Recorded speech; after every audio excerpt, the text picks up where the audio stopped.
Hello student, welcome to NB classroom. हम पढ़ रहे हैं पाठ 14 ऊर्जा के स्रोत, जिसके पहले और दूसरे भाग में हमने ऊर्जा के पारंपरिक स्रोतों के बारे में चर्चा की थी। आज हम चर्चा करेंगे ऊर्जा के गैर परंपरागत या वैकल्पिक स्रोतों के बारे में। तो आओ बच्चों, शुरू करते हैं आज की क्लास। देखिए स्टूडेंट्स, ऊर्जा के वैकल्पिक अथवा गैर परंपरागत स्रोत। अब हमने परंपरागत स्रोत पढ़े थे जो काफ़ी पुराने टाइम से चलते आ रहे हैं, लेकिन देखिए कि जैसे जैसे टेक्निक डेवलप हुई है, जनसंख्या भी बढ़ी है, तो हमारी ऊर्जा की मांग भी दिन प्रतिदिन बढ़ गई है। कि पहले इतना अधिक हमें ऊर्जा की आवश्यकता नहीं होती क्योंकि व्हीकल वगैरह नहीं होते थे। आजकल व्हीकल वगैरह चलने लगे हैं, टेक्निक्स बड़ी बड़ी मशीनें आ गई हैं, तो उनके लिए ऊर्जा की खपत भी ज़्यादा बढ़ गई है। आज हम ऊर्जा के गैर परंपरागत स्रोतों के अंदर सौर ऊर्जा, भूतापीय ऊर्जा, महासागरीय ऊर्जा, नाभिकीय ऊर्जा, इनके बारे में चर्चा करेंगे। तो सबसे पहले हम पढ़ते हैं सौर ऊर्जा, यानी सूर्य से प्राप्त होने वाली ऊर्जा। सूर्य के बारे में हमें पता ही है कि सूर्य कितने करोड़ों सालों से तो ऊष्मा का उत्सर्जन कर रहा है और आगे आने वाले करोड़ों सालों तक भी ये ऊष्मा का उत्सर्जन करता रहेगा। अब इसमें क्या होता है कि सूर्य का कुछ भाग तो वायुमंडल द्वारा अवशोषित हो जाता है।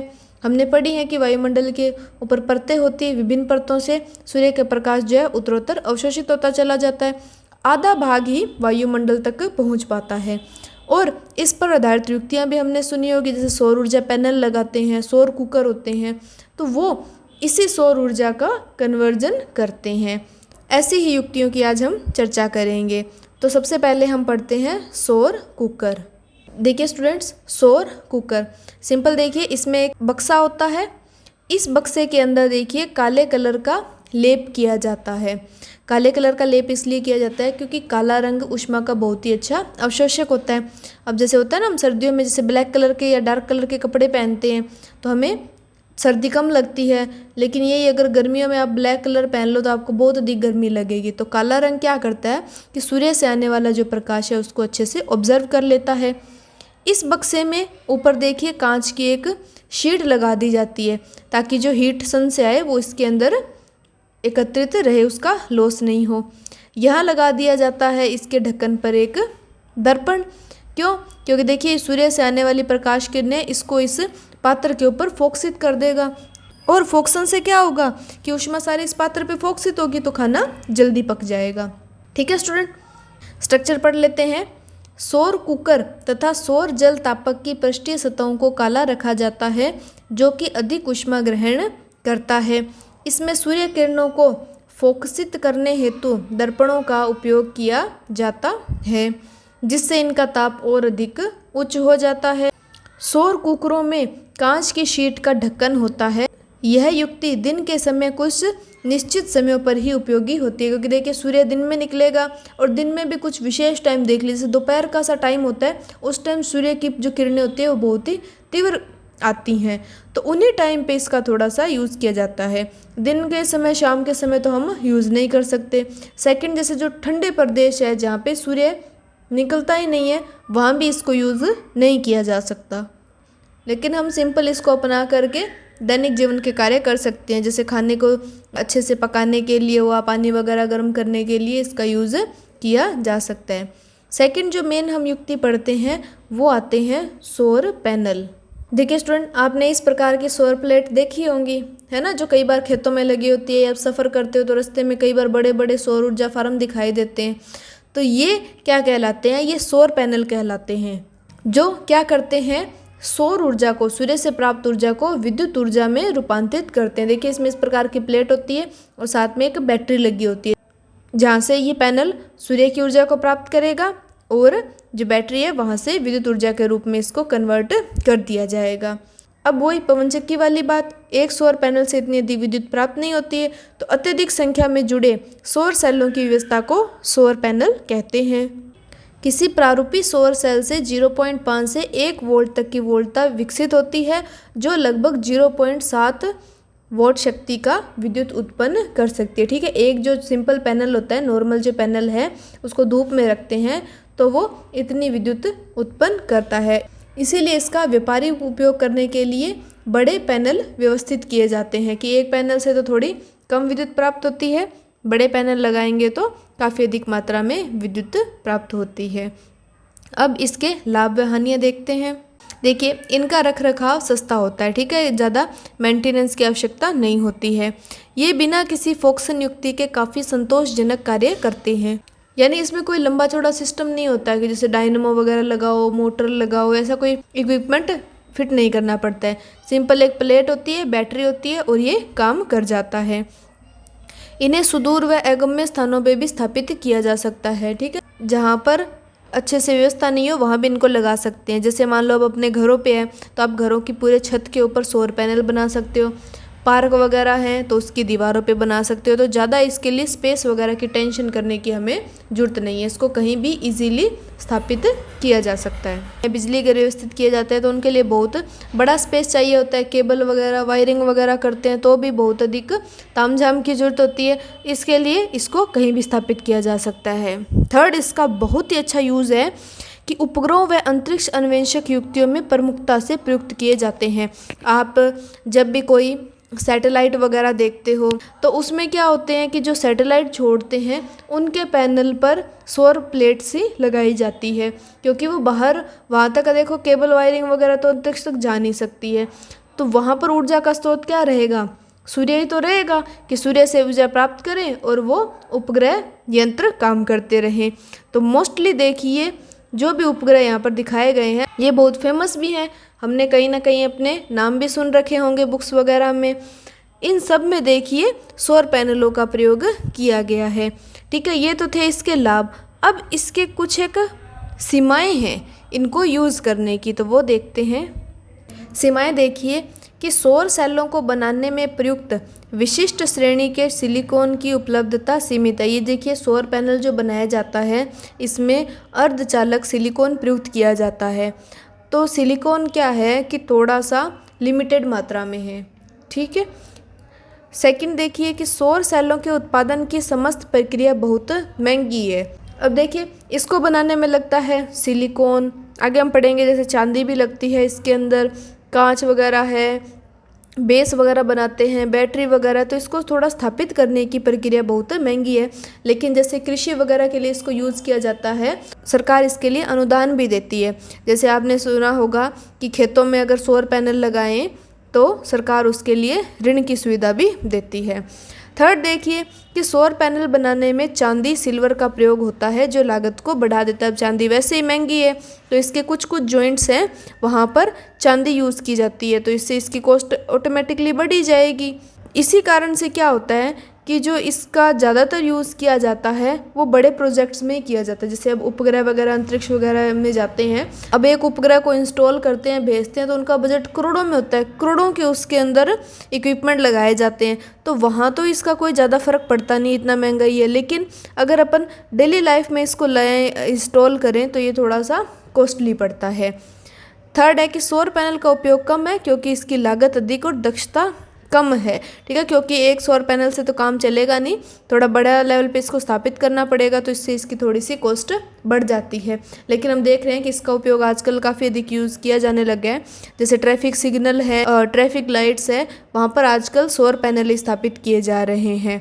घरों में भी आप 2-3 सौर प्लेट लगा सकते हैं ताकि लाइट वगैरह जाए, बल्ब वगैरह इजीली जल जाए।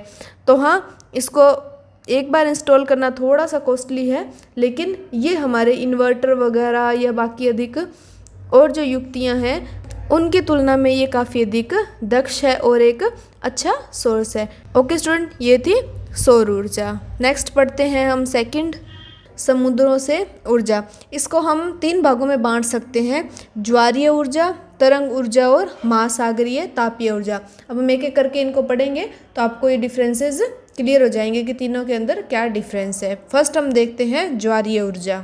देखिए स्टूडेंट, ज्वारीय ऊर्जा आपने शब्द सुना होगा ज्वार भाटा, तो ये ज्वारीय ऊर्जा इन ज्वार भाटा के माध्यम से ही बनाई जाती है। देखिए क्या होता है, इसमें पृथ्वी घूर्णन करती है और चंद्रमा पृथ्वी का घूर्णन करता है, तो चंद्रमा के गुरुत्वाकर्षण बल के कारण क्या होता है कि समुद्रों का जल स्तर गिरता और बढ़ता रहता है। देखिए इस प्रकार से चंद्रमा नज़दीक होगा तो जल आकर्षित होगा, चंद्रमा दूर होगा तो वो जल पीछे की तरफ जाएगा, जल उससे दूर हटेगा। तो इसी क्रिया को कहा जाता है ज्वार भाटा। देखिए, घूर्णन करती पृथ्वी पर मुख्य रूप से चंद्रमा के गुरुत्वीय खिंचाव के कारण सागरों में जल स्तर गिरता व चढ़ता है, जिसे ज्वार भाटा कहते हैं। ये आप समुद्र के निकट रहते हो तो आप देख सकते हो कि ये घटना किस प्रकार से होती है। अब इस ज्वार भाटे में जल के स्तर के चढ़ने व गिरने से ज्वारीय ऊर्जा प्राप्त होती है। ज्वारीय ऊर्जा कैसे प्राप्त करते हैं कि किसी संकीर्ण क्षेत्र पर बांध का निर्माण कर दिया जाता है और बांध के द्वार पर टरबाइन लगा दिया जाता है और उससे ज्वारीय ऊर्जा को विद्युत ऊर्जा में बदला जा सकता है। अभी ज्वार है वो उससे टकराएगा, टकराने से सिंपल वही पंखुड़ियाँ घूमेगी डायनमो की और विद्युत ऊर्जा में वो बदल जाएगी। ठीक है, सिंपल इजी यही प्रोसेस है। सेकंड हम पढ़ते हैं तरंग ऊर्जा। ठीक है, इसमें ज़्यादा कुछ नहीं है। इसमें सिंपल क्या होता है कि महासागरों के पृष्ठ पर आर पार बहने वाली पवन प्रबल तरंगें उत्पन्न करती हैं। इन्हीं तरंग ऊर्जा को ट्रैप कर टरबाइन घुमाकर विद्युत उत्पन्न की जाती है। समुद्र है, समुद्र की जो सतह है उस सतह पर तेज पवनें चलती हैं और उनसे तरंगें उत्पन्न होती हैं। उन्हीं तरंगों को किन्हीं उपकरणों के माध्यम से कैच कर लिया जाता है। वे तरंगों से क्या होगा, टरबाइन को घुमा लेंगे, टरबाइन घुमा करके विद्युत उत्पादन कर लेंगे। और ये हमने प्रक्रिया विद्युत उत्पादन की टरबाइन घुमाने से प्रीवियस क्लास में पढ़ चुके हैं। थर्ड हम देखते हैं महासागरीय ऊर्जा। थर्ड है स्टूडेंट महासागरीय तापीय ऊर्जा। कि महासागरों के पृष्ठ का जल सूर्य द्वारा तप्त हो जाता है, जबकि इसके गहराई वाले भाग का जल अपेक्षाकृत ठंडा होता है। इसी तापांतर का उपयोग OTEC, इसको ध्यान रखिएगा, OTEC अर्थात सागरीय तापीय ऊर्जा रूपांतरण विद्युत संयंत्र में ऊर्जा प्राप्त करने हेतु किया जाता है। और इस पृष्ठ के तप्त जल का उपयोग अमोनिया जैसे वाष्पशील द्रवों को उबालने में किया जाता है और इस वाष्प द्वारा जनित्र के टरबाइन को घुमाकर विद्युत उत्पन्न की जाती है। इजी शब्दों में इसको समझिए क्या होता है। सूर्य का जो प्रकाश है वो महासागर पे गिरेगा, ऊपर का जल गर्म हो जाएगा, नीचे का जल ठंडा रहेगा। ये क्या आ गया, टेम्परेचर का फ़र्क आ गया। इस टेम्परेचर के फ़र्क का ही यूज़ किस में किया जाता है, विद्युत संयंत्र में किया जाता है। गर्म जल था, इस गर्म जल से किसको वाष्पीकृत किया जाएगा, अमोनिया को। अमोनिया वाष्प होगी, उस वाष्प को प्रेशर से किसी टरबाइन के रोटर ब्लेड पर डाला जाएगा, टरबाइन घूमेगा और आगे का प्रोसेस तो हमें पता ही है क्या प्राप्त हो जाएगी, वेरी गुड, विद्युत प्राप्त हो जाएगी। और लगभग देखिए कितना टेम्परेचर का फ़र्क हो जाता है कि महासागर का जो पृष्ठ का जल है वो अगर हम 2 किलोमीटर तक की गहराई तक जाएं तो उसमें 20 डिग्री सेल्सियस का फ़र्क आ जाता है। इतना फ़र्क पृष्ठ के और अंदर के ताप में रहता है। तो इतना तापांतर है, उसका यूज़ करके देखिए विद्युत उत्पादन कर ली जाती है। ठीक है स्टूडेंट, तो ये थी समुद्रों से प्राप्त होने वाली ऊर्जा। थर्ड पढ़ते हैं हम भूतापीय ऊर्जा। इसको थोड़ा देखिए कि भौमिकीय परिवर्तनों के कारण भूपर्पटी में गहराइयों पर तप्त क्षेत्रों में पिघली चट्टानें ऊपर धकेल दी जाती है, जो कुछ क्षेत्रों में एकत्र हो जाती है, जिसे तप्त स्थल कहते हैं। जैसे आप मान सकते हो एक लावा टाइप में, ठीक है, ज्वालामुखी फूटता है तो एक लावा निकलता है ना इस प्रकार से, तो लावा गर्म होता है, तो वैसे ये गर्म चट्टान है। जब भूमिगत जल इन तप्त स्थलों के संपर्क में आता है तो भाप उत्पन्न होती है। जैसे कोई समुद्र वगैरह है, उसके साइड में कोई इस प्रकार का सिस्टम है कि वहाँ से गर्म यूँ लावा टाइप चट्टानें निकल रही हैं, तो पानी जब उसके टच में जाएगा, पानी ऑब्वियस सी बात है भाप बनेगा, भाप उत्पन्न होती है। इस तप्त जल के पृथ्वी पृष्ठ से बाहर निकलने के निकास मार्गों को गर्म चश्मा या उष्ण स्रोत कहते हैं। अब देखिए चित्र में कि जब ऐसे टकराती है वहाँ से यूँ गर्म भाप सी निकलती है, उसे क्या कहा जाता है, गर्म चश्मा या उष्ण स्रोत कहते हैं। चट्टानों के बीच ये भाप है, इसे पाइप डालकर बाहर निकाल दिया जाता है और उच्च दाब पर इस भाप को किसी टरबाइन पर डाला जाता है, टरबाइन घूमता है और बिजली बनती है। ठीक है, इस प्रकार का सिस्टम रहता है। लेकिन हम देख सकते हैं कि ये वहीं होगा जहाँ ज्वालामुखी टाइप का सिस्टम है या इस प्रकार के उष्ण स्रोत है, वहाँ ही इस प्रकार के स्रोत को यूज़ किया जा सकता है। ठीक है, तो सीमाएं इसकी यही हो गई कि ऐसे क्षेत्र बहुत कम है जो तप्त स्थल है, यानी गर्म चश्मे वाले स्थान बहुत ही कम होते हैं। ये या तो जहाँ तो सक्रिय ज्वालामुखी है वहाँ पर पाए जाएंगे, या कोई इस प्रकार का धरती में लावा वगैरह निकल रहा है वहाँ पाए जाएंगे। मुख्यतः देखिए विश्व में न्यूजीलैंड और संयुक्त राज्य अमेरिका में भूतापीय ऊर्जा आधारित विद्युत संयंत्र संचालित है। ठीक है, मेनली यहाँ पर आप देख सकते हैं न्यूजीलैंड और संयुक्त राज्य अमेरिका, यहाँ पर इस प्रकार के सक्रिय ज्वालामुखी काफ़ी अधिक है जहाँ ये संयंत्र स्थापित किए गए हैं। ठीक है स्टूडेंट, नेक्स्ट हम पढ़ते हैं फोर्थ, नाभिकीय ऊर्जा। आपको पता ही है नाभिकीय विखंडन होता है, जैसे हम पढ़ते हैं ना परमाणु बम फूटा तो वहाँ से बहुत अधिक एनर्जी निकलती है, तभी तो वहाँ पे जान माल की हानि होती है कि उस एनर्जी से वो चीज़ें टूट जाती हैं। तो नाभिकीय ऊर्जा में क्या होता है कि नाभिकीय विखंडन में भारी परमाणु जैसे यूरेनियम, प्लूटोनियम या थोरियम के नाभिकों को न्यूट्रॉन बमबारी करके हल्के नाभिकों में तोड़ा जाता है और जिससे विशाल मात्रा में ऊर्जा मुक्त होती है। इस ऊर्जा का उपयोग भाप बनाकर उससे टरबाइन घुमाकर विद्युत उत्पन्न की जाती है। वैसे मेनली देखिए जो नाभिकीय ऊर्जा का यूज़ है वो इसी काम के लिए डेवलप हुआ था कि हमें विद्युत बनाना है, लेकिन देखिए इसके दुष्प्रभाव थोड़े ज़्यादा हो गए कि परमाणु बम हमें देखने को मिल गया और आज एक देश दूसरे देश को यही धमकियाँ देते हैं परमाणु हमला कर देंगे। ठीक है, किसी भी साइंस एक्सपेरिमेंट का उपयोग हमेशा ही प्रोग्रेसिव वे में करना चाहिए या रक्षा के रूप में करना चाहिए, ना कि उसका डिस्ट्रक्टिव वे में यूज़ करना चाहिए। तो आज के समय में जैसे हम जानते हैं कि कोयला वगैरह इनकी थोड़ी प्रॉब्लम हो रही है, तो उससे उबरने के लिए हम इसको एक एज ए विकल्प के रूप में यूज़ कर सकते हैं। बट इससे थोड़ी सी क्या है, यूज़ करने के नाभिकीय ऊर्जा को काफ़ी अधिक इंजीनियरिंग की और रख रखाव की ज़रूरत होती है, क्योंकि इन संयंत्रों से क्या होता है कि हानिकारक विकिरणों का उत्सर्जन होता है। अब नागासाकी हिरोशिमा वाला केस किसी से छिपा नहीं है, वहाँ परमाणु बम गिराया गया था।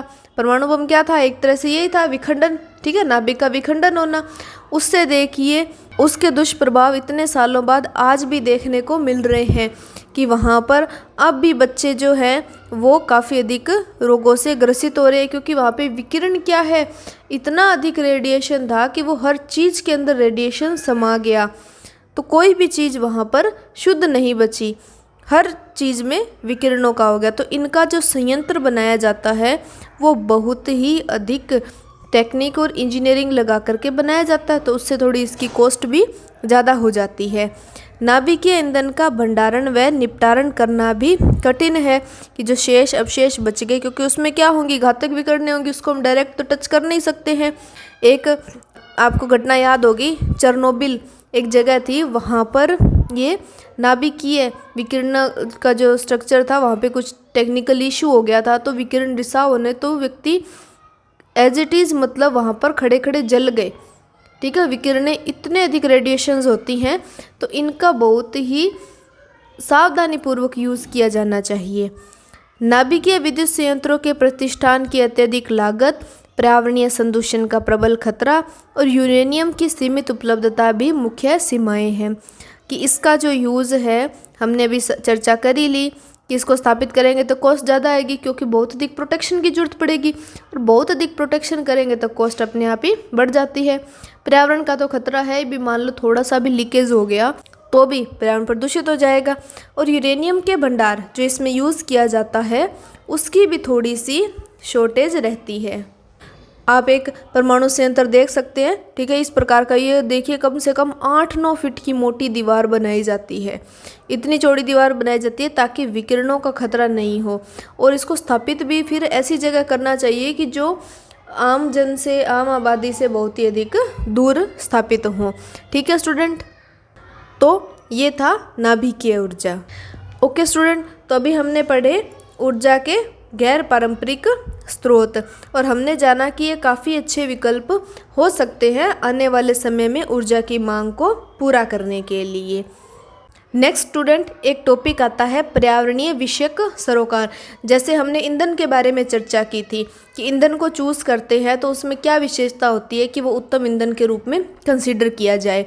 तो ऊर्जा के स्रोत हैं उनको भी चयन करने की कुछ कारक हैं। तो वो कौन कौन से हैं देखिए, कि उस ऊर्जा से ऊर्जा स्रोत प्राप्त करने में सरलता हो, कि हम जितने भी ऊर्जा स्रोत ले, जैसे सौर ऊर्जा ले रहे हैं, जैव ऊर्जा ले रहे हैं, तो उससे हम ऊर्जा को प्राप्त करें तो वो प्रोसेस इजी रहे। उस ऊर्जा स्रोत से ऊर्जा प्राप्त करने में मितव्ययता यानी खर्चे का भी हमें सोचना पड़ता है कि वो उसकी लागत इतनी अधिक नहीं हो। अब जैसे हमने कुछ स्रोत पढ़े तो उनकी प्रारंभिक लागत तो अधिक है, लेकिन बाद में वो काफ़ी इफ़ेक्टिव तरीके से काम करते। जैसे पवन ऊर्जा फार्म है, उसको स्थापित करेंगे तो अधिक रहेगा, लेकिन बाद में ईजी चलता रहेगा।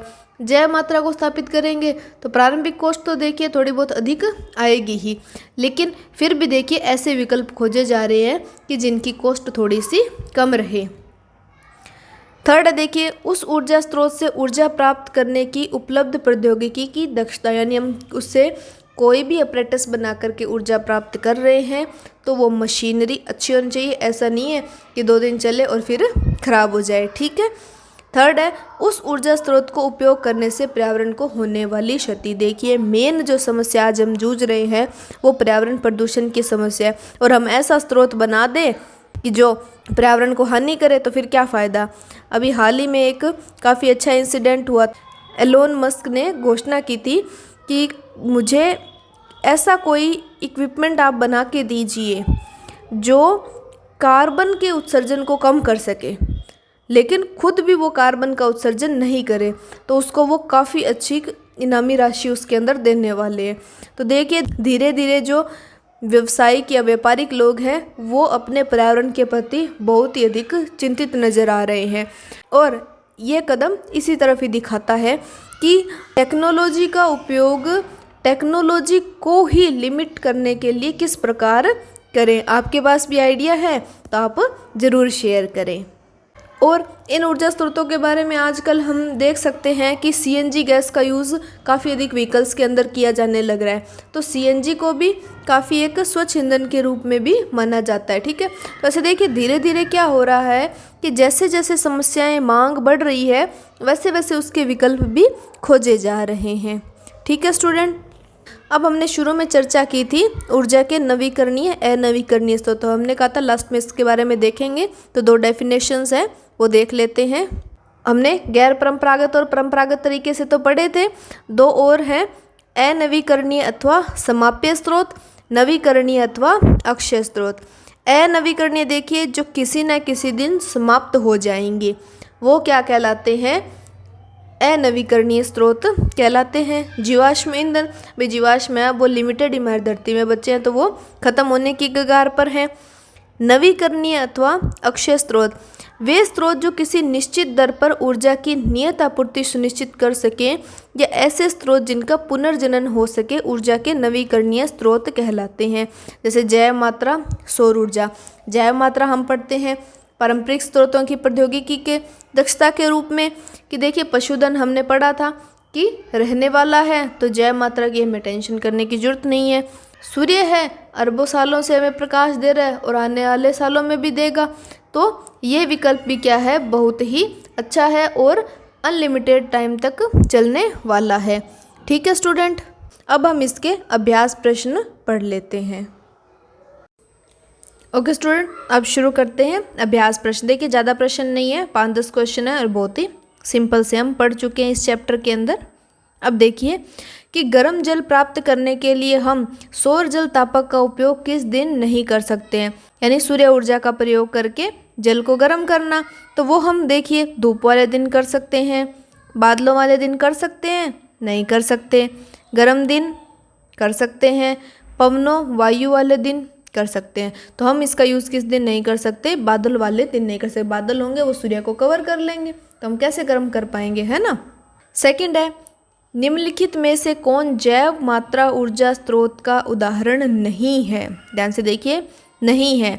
लकड़ी बिल्कुल है, गोबर गैस बिल्कुल है, नाभिकीय ऊर्जा है क्या, बिल्कुल नहीं। ये किस स्रोत में आता है, ऊर्जा के गैर परंपरागत स्रोतों में, और कोयला बिल्कुल जैव मात्रा का उदाहरण है। थर्ड देखते हैं, जितने ऊर्जा स्रोत हम उपयोग में लाते हैं उनमें से अधिकांश सौर ऊर्जा को निरूपित करते हैं। निम्न में से कौन सा ऊर्जा स्रोत अंततः सौर ऊर्जा से व्युत्पन्न नहीं है? देखिए, ध्यान से देखिए, भूतापीय ऊर्जा, धरती में गर्म चश्मे स्रोत बनेंगे, बिल्कुल ताप से होगा प्रभावित वो।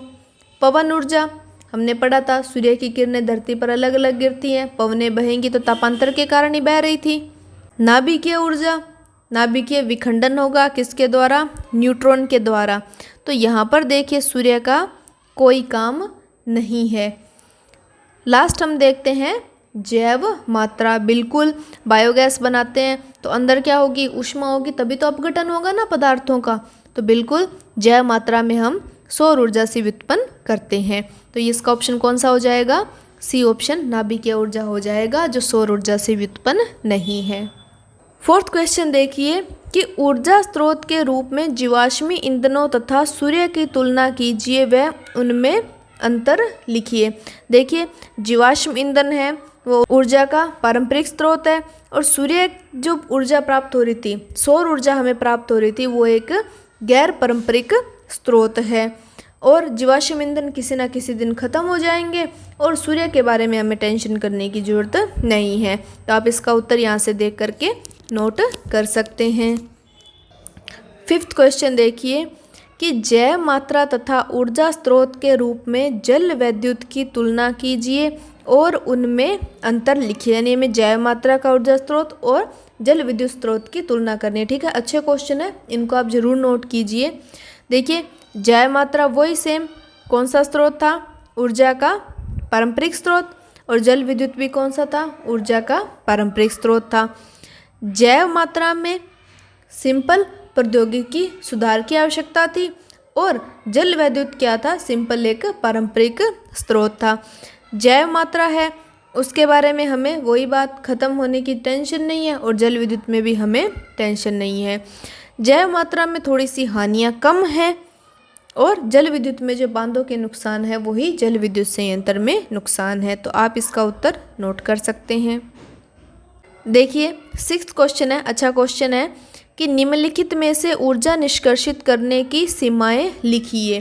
ठीक है, सीमाएं लिखनी है कि ये कहाँ तक यूज़फुल रह सकते हैं, कहाँ तक इनकी लिमिटेशंस हैं। फर्स्ट देखिए, पवनों के बारे में हमने सीमा पढ़ी थी कि 15 किलोमीटर प्रति घंटा की स्पीड होगी तभी पवनें चलेंगी, तो इनसे जो संयंत्र होगा वो तभी वर्क कर पाएगा। ठीक है, और तरंगे कहाँ पर होंगी? महासागरों में होंगी, जहाँ पवनें चलती हैं, जहाँ समुद्र स्थापित है वहाँ पर ही तरंग ऊर्जा का यूज़ होगा। ज्वार भाटा है तो ज्वार भाटा में सेम यही कंडीशंस रहेंगी कि चंद्रमा है तो चंद्रमा की जो गति है उसके अकॉर्डिंग ही ज्वार आएगा, भाटा आएगा, तभी तो हम उससे विद्युत बना सकते हैं। तो आप इनकी सीमाएं नोट करें।